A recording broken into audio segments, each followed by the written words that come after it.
Magandang hapon po sa inyong lahat.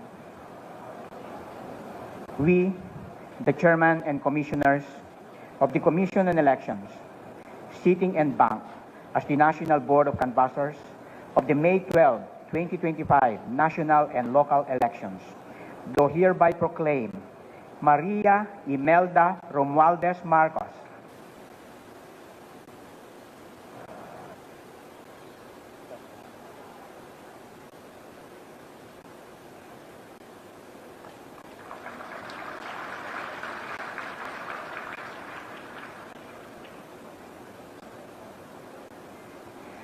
May we request the family and friends of Senator Marcos to come up the stage for a photo opportunity.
Now, may we request Senator Marcos for a short message.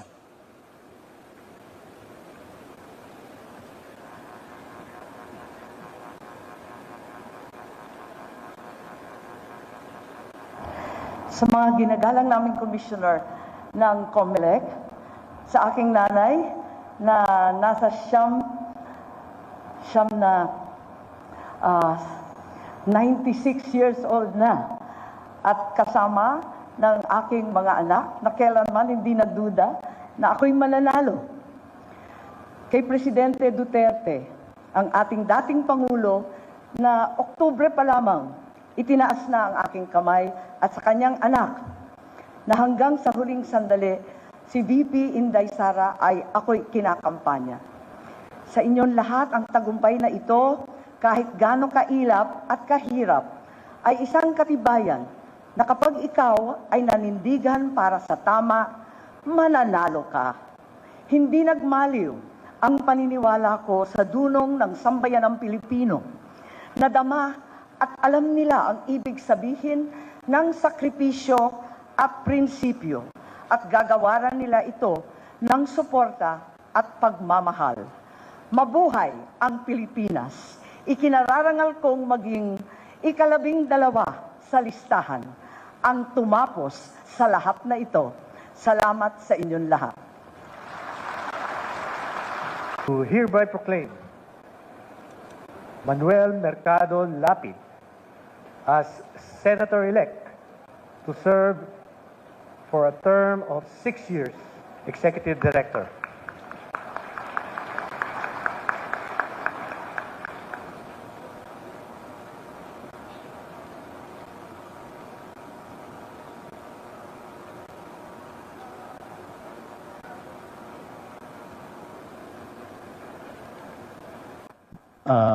Magandang hapon po sa inyong lahat. Unang-una po ay nais ko muna magpasalamat sa ating mahal na Panginoon at sa ating mahal na Pangulo, President Bongbong Marcos, at kay Commissioner George Garcia, sa ating po ng mga komisyoner nandito sa harap ngayon, at ang alyansa ng bagong Pilipinas. At nagpakasakit at pakasipag, si Congressman Toby Chanco, ng campaign manager ng alyansa.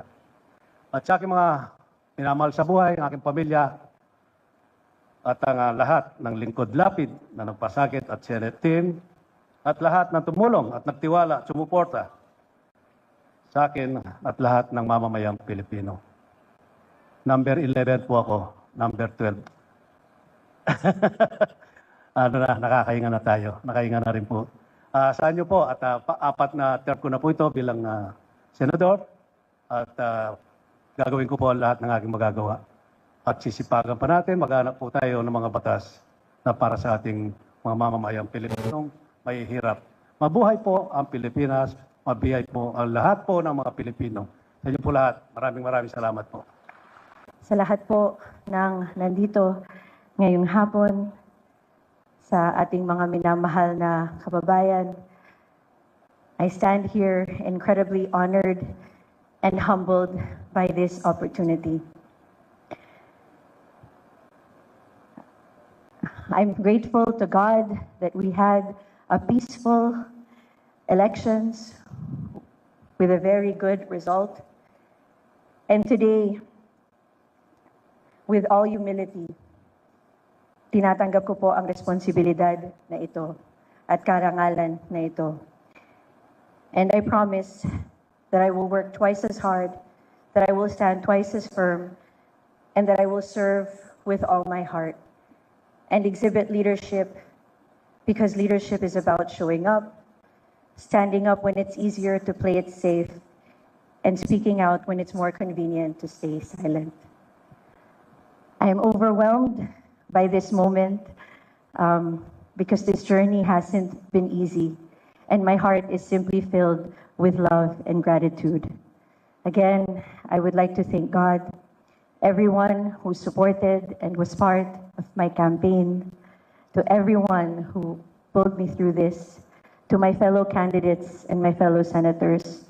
You are all an inspiration to me, and thank you for encouraging me. Sa lahat po ng nag-volunteer at kasama ko nung kampanya, maraming salamat. And to my family, to my husband, Ruben, to my kids, Tristan and Cara, thank you for being with me through the highs and lows. To my brothers, Paolo and Mark, thank you for guiding me and bringing me home.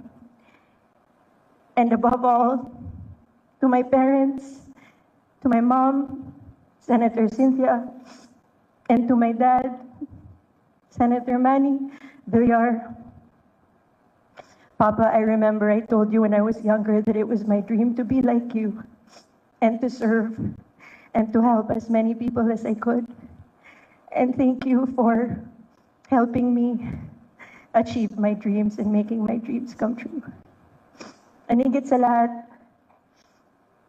lahat po ng ating mga kababayan na tumulong po sa akin at nagbigay ng tiwala at suporta, maraming salamat po. Iingatan ko po ang inyong tiwala at suporta at makakaasa po kayo na magtatrabaho po ako para yung mga pangarap natin para sa sarili natin, sa ating mga mahal sa buhay, sa ating pamilya at para sa ating bansa ay makakamit natin ng sama-sama. Muli, maraming salamat at mabuhay po kayong lahat. Good afternoon, commissioners, fellow senator-elects, and all the guests. Una sa lahat, gusto ko magpasalamat sa ating mga guro na walang kapagod-pagod na naninilbihan po during this election period. Sa lahat ng volunteer and COMELEC workers, and of course the commission headed by Chairman George Garcia.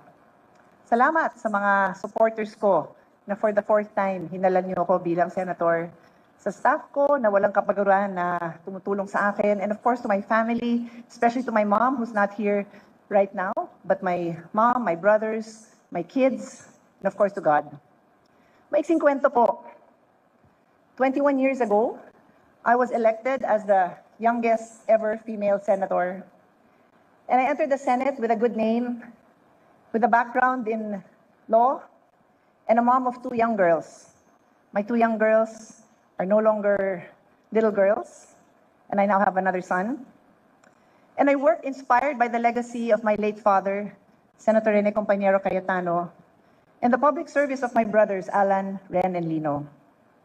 I had the privilege of watching, of observing, and learning from great men and women of the halls of the Senate. The late Miriam Defensor Santiago, the late Edgardo Angara, Joker Arroyo, Juan Flavier, Nene Pimentel. They're all gone now, but I learned and I continue to keep their memory in my heart. And so, I know it's now my time to give back, not only to lead by example and to uphold and conduct myself in a manner becoming of a senator, but also to mentor the young. So I look around, and sino ba yung newly elected and young dito? Walang iba kundi si Camille Villar. Siyempre bata pa si Bam, pero hindi na new si Bam. Di na. Si Kiko naman, who's not here with us, ahead pa yan sa akin. So si Camille lang, you're the only one I'll mentor, Camille. But to the rest of my colleagues, I look forward to engaging with you in healthy and heartfelt debates, to argue with you, and sometimes to fight with you to the point na I will not talk to you that day because mainit talaga ang ulo ko dahil hindi tayo nagkakasundo. Pero hihimayin natin ng isa-isa ang mga batas na hinaharap natin sa mga kababayan natin because they deserve no less. They deserve no less than people that they elected with different points of view, with different backgrounds, to argue their points, to find what is the best solution, and not to compromise just because it's easier to compromise, but to find the very best that the Filipino people deserve. We live now in the age of transformation and the age of innovation. We live in the time of acceleration, which means napakabilis pumalit ang mga bagay. Most of us who were elected grew up with a rotary phone, with a typewriter, with a filofax, with a fax machine, with a telegram. Ask your children or grandchildren sitting here today, do they even know those words? Telegram means something else today. I asked my kids if they knew what a filofax was, and they did not know. So we must change. We must be willing to learn. We must be willing to accept that things that we grew up with are no longer the things that our young people are growing up with. And we can only do that if we humble ourselves and begin to learn all over again. So with that, I will show up with a humble heart. I know that the Senate will stand up and be the leaders that this country deserves. So ako po yung nagpapakumbaba muli, nagpapasalamat sa inyong tiwala sa akin, and I am ready to serve my 4th term. Thank you very much. May we request the family and friends of Senator Soto to come up the stage for a photo opportunity. I would like to thank all those who supported and helped me during this campaign, the Allianza of the President, especially my family, and my beloved wife, Helen. Gagampanan ko ang tungkulin na inyong binigay sa akin sa abot ng aking makakaya. Makakaasa kayo na buong puso at kaisipan ko na kayo'y paglilingkuran. In the Philippine Senate, from 1916 to the present, I am privileged to be the first and presently the only senator who have been elected 5 terms or 5 times. In these terms, I have made legislations and principally authored 259 laws that improved and elevated the lives of the Filipinos. In this 5th term, I will exercise oversight on existing laws to ensure that it is properly implemented. I will make sure that the budget of the government is used correctly. And most of all, I will make certain to restore the good image, integrity, and independence of the institution. Nais ko pong mag-iwan ng maayos na legasiya, hindi lamang para sa aking sarili, kundi para sa mga nauna po sa akin, sila Senator Vicente Yap Soto at Senator Filemon Soto, and most especially for the future generations of Sotos who will serve the Filipino people. My utmost gratitude to the millions of Filipinos who have given me their trust and confidence, and most especially to the great architect of the universe, my God. Ang aking taus-pusong pasasalamat, mabuhay ang Pilipinas.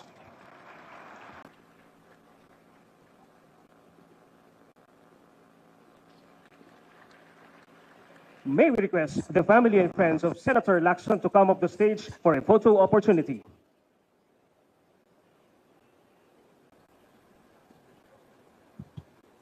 Matagal-tagal ko na rin kakilala si Chairman Garcia, no? At kung di ako nagkakamali, kami magkababayan sa lalawigan ng Cavite. Pero hindi ko akalain na ganito pala siya kasadista, no?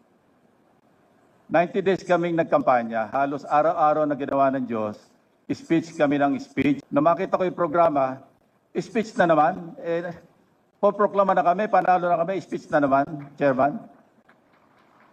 Levity aside, barring any future adverse, serious, and credible issues or accusations raised against the Commission on Elections in the conduct of the May 2025 elections, I take my hat off to Chairman Garcia, the COMELEC commissioners, the staff, the employees of the Commission on Elections for a job well done.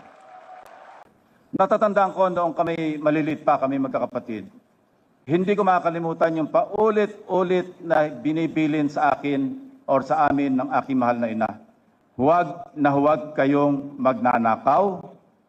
Huwag niyong kukunin ang hindi para sa inyo. Katunayan, isang Lunes ng hapon, dumating ang aking nakakatandang kapatid. 1950s ito, nasa elementarya pa kami. Tuwan-tuwa siya, binabalita sa aking ina, Inay, nakapulot po ako ng 1 sentimo. And mind you, huwag natin matayin ng 1 sentimo nung araw, nung 1950s. Late 50s po ito. Dahil mahalaga po ang 1 sentimo. Ang sinabi ng aking ina, ang may-ari ng 1 sentimo na yan, hindi makakatulog ngayong gabi. Kaya saka hanap ng pera na yan. Kaya bukas ng umaga, pagpasok mo sa eskwela, hanapin mong pilit kung sino ang may-ari at isauli mo sa kanya. Yan po ang aking nanay na nagsasabi, nagbibilin na huwag kayong magnanakaw. Ang akin po namang ama, dahil siya anak ng isang veteranong katipunero, si Lolo Mauricio, ang laging habilin naman sa akin na hanggang sa ako'y, kasi nag-abot pa kami bago siya namatay, ako'y naging PNP, Chief PNP, Director General. Ang bilin niya sa akin, simple lamang. Lagi mong pakakatandaan, Ping, sabi niya. Ang tama ay paglaban, ang mali ay labanan. Yon po ang aking naging panuntunan, naging aking gabay sa mahigit 50 taon na ako'y nagsilbi sa gobyerno. 20 taon bilang sundalo, 10 taon bilang pulis, at 18 taon bilang senador. At ito po, Chairman, Commissioners, will be my 4th term as an elected Senator of the Republic. Mabuhay po ang Pilipinas, mabuhay ang COMELEC, at mabuhay po tayong lahat.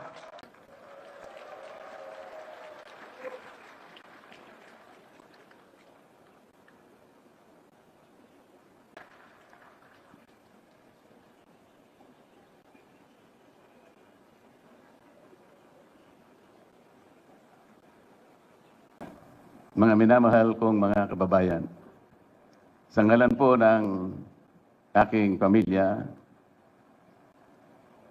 ako'y taus-puso pong nagpapasalamat sa natatanging pagtitiwala na ipinagkaloob ninyo sa akin at sa pagkakataong makapaglingkod bilang isang senador ng ating bansa. Ang tagumpay na aking nakamit ay tagumpay po nating lahat. Para sa akin po, ito ay tagumpay na rin ng pag-iral ng demokrasya sa ating bansa. Isang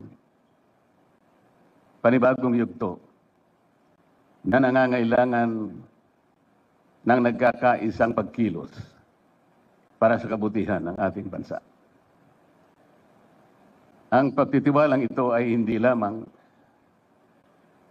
katuparan ng isang karangalan na iginawad sa akin. Higit sa lahat, ito po ay sumasagisag sa isang mahalaga ngunit mabigat na pananagutan. Ang paglilingkod ng buong katapatan. Pagsisikapan ko po ito ay aking balikati. Hanggang sa aking mapatunayan sa inyong lahat na ako po ay karapat-dapat sa iginawad ninyong pagtitiwala. Ang kailangan po natin ngayon ay pagtutulungan, hindi hidwaan. Ang kailangan po natin ay hindi paligsahan ng akusasyon, kung hindi paghanap at pagtuklas ng mabisang pamamaraan tungo sa kaunlaran. Ang 6 na taon na ibinigay po ninyo sa akin ay hindi tungkol sa paggamit ng kapangyarihan, kundi sa pangingibabaw ng tapat na paglilingkod na inaasahan at inaasam ng ating mga kababayan. Hindi po ito tungkol sa pansariling kapakinabangan, kung hindi ito ay sa kapakanan at interes ng bawat isang Pilipino. Maraming salamat, Chairman George, at sa buong kawani at mga opisyalis ng Komisyon ng Halalan. Maraming salamat po sa sakripisyo ng aking pamilya. Magandang hapon po sa ating lahat. Sa ating pong mga kagalang-galang na chairman at commissioners ng COMELEC, palakpakan po natin at 10 ng kanilang mga staff sa Commission on Election. Palakpakan po natin dahil po sa isang malinis at mabilis na halalan. Salamat po. Salamat din po sa alyansa, sa pangunguna po ng Pangulong Marcos at ang aming pong campaign manager na si Ginoong Toby Chanco, and of course sa aking mga kasamahan. Ladies and gentlemen, fellow Filipinos, good afternoon. Thank you for believing in me. Thank you for choosing me as one of your representatives in the upper chamber this past election. It is the highest honor to serve you as a senator of the Republic of the Philippines. Today I stand before you not only as an elected public servant, but as a fellow Filipino who shares your hopes, your struggles and dreams for a better future.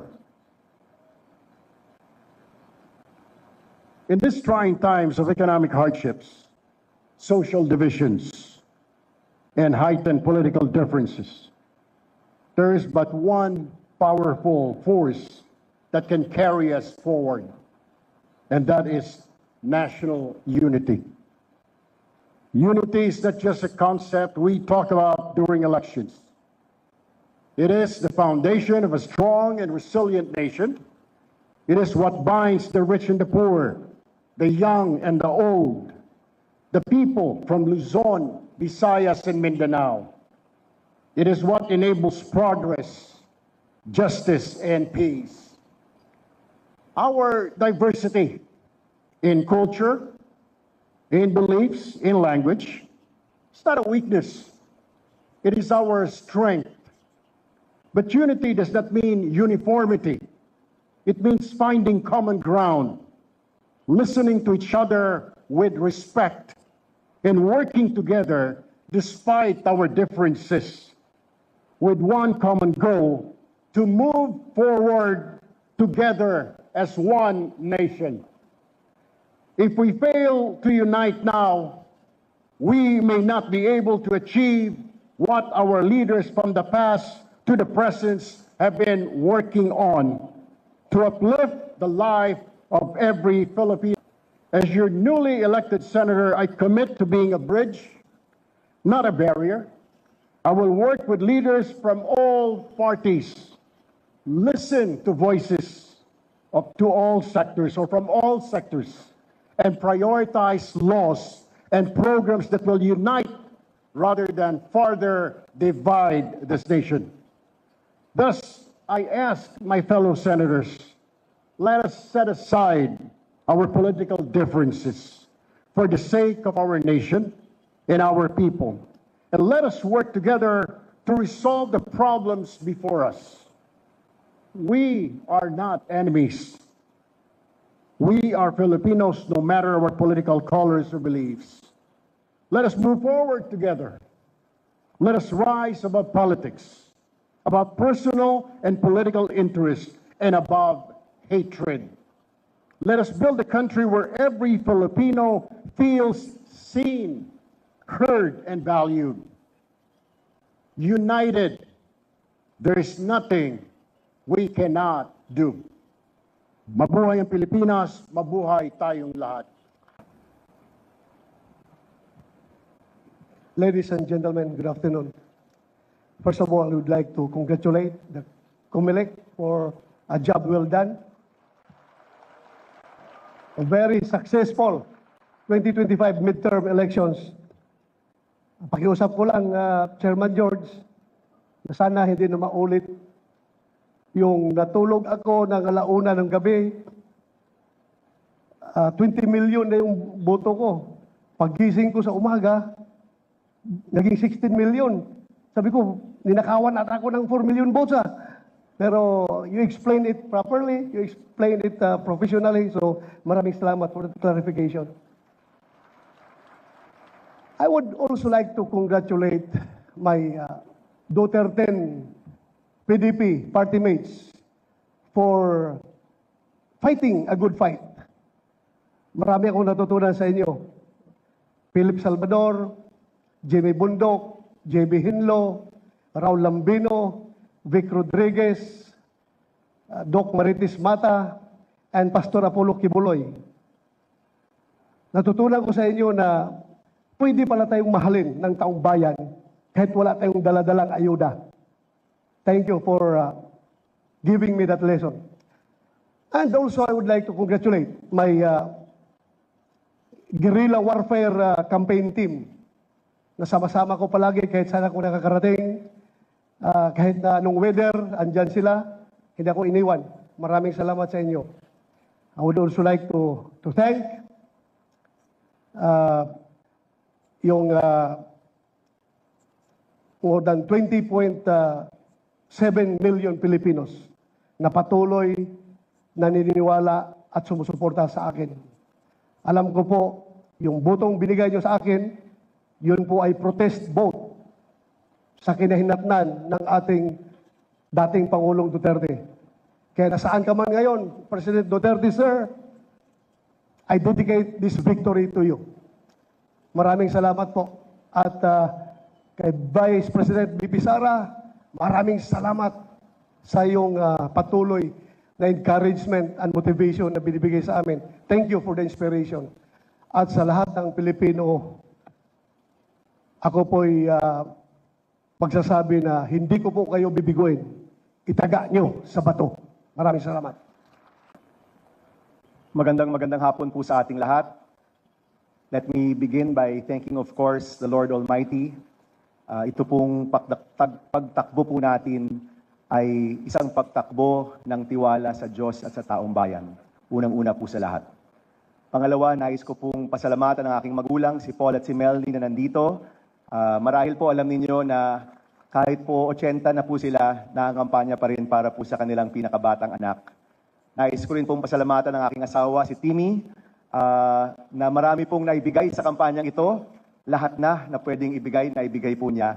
At syempre yung dalawa ko pong girls, si Rory at si Coco. Nais ko rin pong pasalamatan ng ating Commission on Elections headed by Chairman George Garcia at lahat ng kasama po sa COMELEC. Maraming salamat po. Thank you very much po. Alam niyo po, sa 90-day campaign na ito, marami po talagang makikilala. Marami pong mamimit. Marami pong mga makakausap. Mga kababayan po natin. Magsasaka, mangingisda, estudyante, call center worker, napakarami po. At yung paulit-ulit po nilang hinihingi sa mga lingkod bayan, sa mga tao po na nais nilang makita sa Senado, ay isang Senado na magbibigay lunas, magbibigay tulong, magbibigay solusyon sa mga problemang dinaranas ng ating mga kababayan. At ako po, ang hangarin ko, ang pangarap ko, ang wish ko po para sa Senadong ito, sana po lahat kami magsama-sama para tulungan ang taong bayan, para bigyang lunas ang mga problema na dinaranas ng ating mga kapwa Pilipino. Alam niyo po, ito pong pagtakbong ito ay kakaiba talaga. No? Nagsimula po tayo napakalayo. Sa totoo lang po, wala po tayo sa top 12. In fact, wala nga po tayo sa top 20 nung una po tayo nagsabi na tatakbo po tayo. Pero dahil po sa sipag at tiyaga, hindi po ng inyong lingkod, kung hindi ng napakaraming volunteers, napakaraming kabataan na nagsuporta, lumabas, nagsalita, nag-post, nag-house to house, kaya po tayo umabot po dito. At sa kabataang Pilipino, lubos-lubos po ang pasasalamat natin. Maraming salamat. Ang binigay niyo pong mandato, hindi po sasayangin. Ang binigay niyo pong mandato, iingatan po natin at sisiguraduhin po natin na ang mga reforma sa edukasyon, pagkakaroon ng trabaho at pag-angat ng ating kapwa Pilipino, ng pamilyang Pilipino, yan po yung aaraw-arawin po natin. Ito pong kampanyang ito, there was one time may nagtanong po sa atin na reporter, tinanong po niya, Senator Bam, anong mensahe mo sa mga magulang na nakikinig? Ang sabi ko po, at ito po yung aking simpleng pangako, araw-araw na tayo po'y nasa Senado, araw-araw na tayo po'y nandoon, kasama po ng mga kasama ko po dito, araw-araw po naming iisipin, araw-araw pong nasa puso, araw-araw po kaming magtatrabaho para sa kapakanan ng inyong mga anak. Kung paano po sila magtatapos, kung paano po sila magkakatrabaho, kung paano po aangat ang buhay ng kabataang Pilipino at aangat ang buhay ng bawat Pilipino. Yan po yung simpleng pangako ni Senator Bam Aquino at kasama po ng mga kasama ko, araw-araw po kaming magtatrabaho para po sa inyo. Maraming salamat po muli. Mabuhay ang Pilipinas, mabuhay ang kabataang Pilipino. Maraming salamat po.